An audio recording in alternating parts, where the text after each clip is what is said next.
Okay. Hey everybody, Gabe Soares here from Soares Tactics. So I'm out here in my training room. Got a busy week. I got an SMG class, submachine gun. Okay, whether it's semi-auto or full auto, I don't care. That's what I call them. Got that coming up on Saturday. It's going to be a great event. Out here, I ordered perfect weather for it, so that's what we're going to have. And it's going to be a lot of fun. We're going to shoot for a few hours, and we're going to come back here to the house.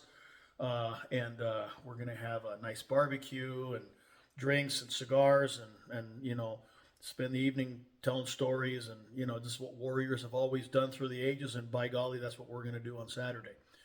And tomorrow, this being Wednesday, tomorrow I have my Killing Within the Law Zoom class. That's what I call it, Killing Within the Law. Some people may get upset about that, but I'm not into mincing words and calling it judicial self-defense for the armed citizen or some other type of horseshit. I call it exactly what it is.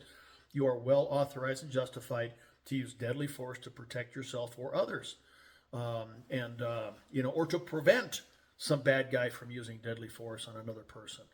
It's perfectly justified. Okay. Now, there's been a metric ton of bullshit being thrown around the concealed carry or self-defense community, through the years. And in this class, we address that.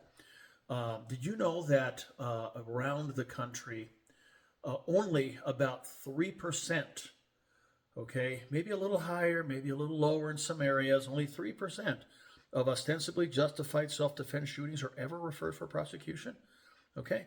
And the truth of the matter is that those 3% really weren't self-defense shootings. They were just common murders.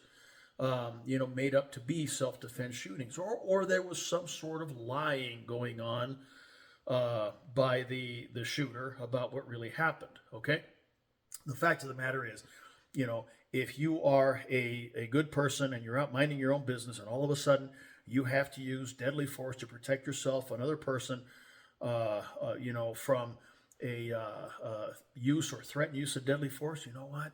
The big secret that all those insurance companies don't want you to know and all those high-priced attorneys don't want you to know is this: you're probably going to be just fine. Okay?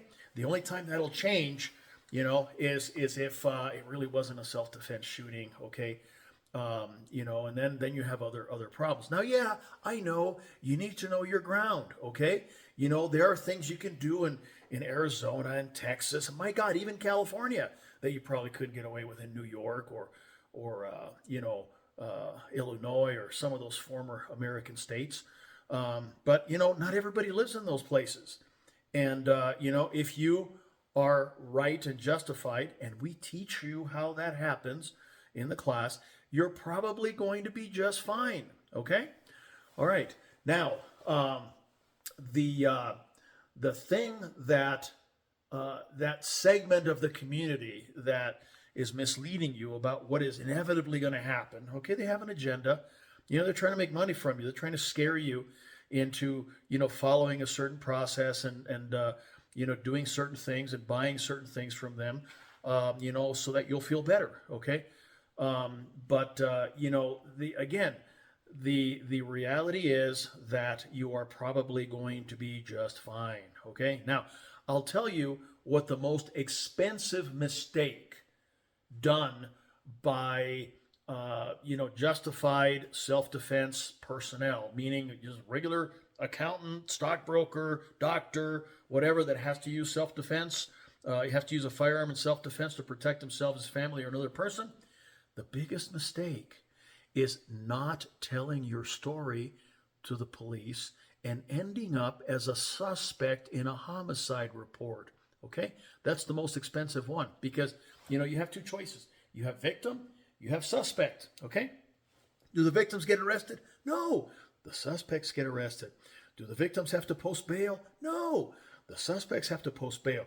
Do the victims have to hire an attorney? No. The suspect has to hire an attorney.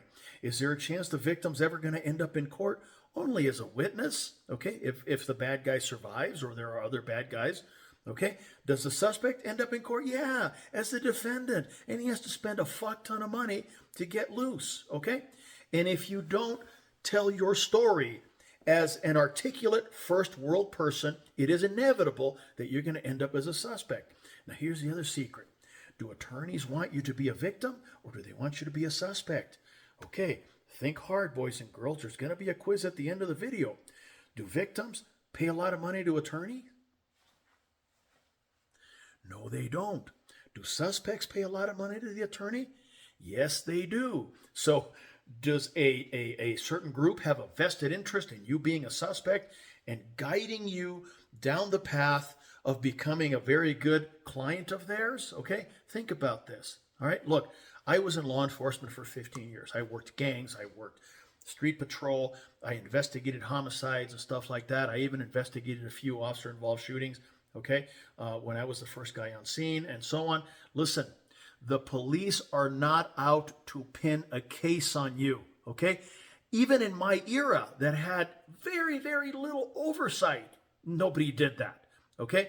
Today, with as much oversight as there is, everything's on video and everything else, do you think that they have the time, number one, or that they want to risk themselves to pin a case on you? Listen, the answer is no. That would be the stupidest thing that somebody could do for their career, okay? They're going to follow the facts, okay?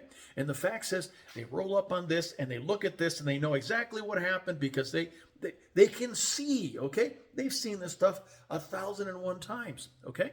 So, you know, you don't need to be afraid of them. You articulate, and the way we're going to show you how to do it will justify you, okay?